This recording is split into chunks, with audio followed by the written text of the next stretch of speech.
16 noyabr tarixində OTK sınaq imtahanında salınmış sualların izahı ilə davam edirəm. Məsələdə deyilir ki, 180 kiloqram 20% duz məhlulundan nə qədər su buxarlandırmaq lazımdır ki, məhlulun duzluluğu 24% olsun. Birinci biz burada nə etməliyik? 180-in 20%-ni tapırıq. 180 vur %20. Başlayaq ixtisar aparaq. 20 ilə 102-si də 20-yə ixtisar gedir. 5 burada, 1 burada. 180-i də 5-ə bölürəm.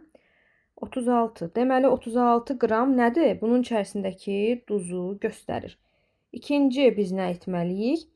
Kəsr xətti çəkirik. Hər zaman duzun miqdarını surətə yazırsan, ümumi məhlulu məxrəcə yazırsan.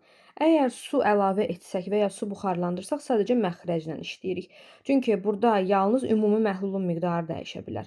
Su buxarlandıranda x çıxırıq, vururuq 100%-ə, bərabər edirik 24%-ə. İndi bu tənliyi həll edib düzgün cavabı tapmış olacağıq. 180 çıx x bərabər 24 bölünsün 100. İxtisarlarımızı da aparaq. 4-ə 6, 4-ə bölünür 25.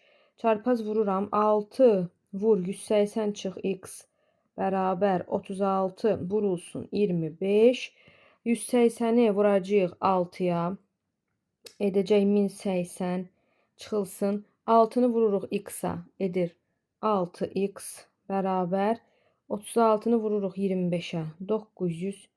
1080-dən sonra 900-ü çıxırıq. 180 qalacaq. 6x bərabər 180. X da bərabər 186-ya böləcəm. 30. Düzgün cavab 30 olar.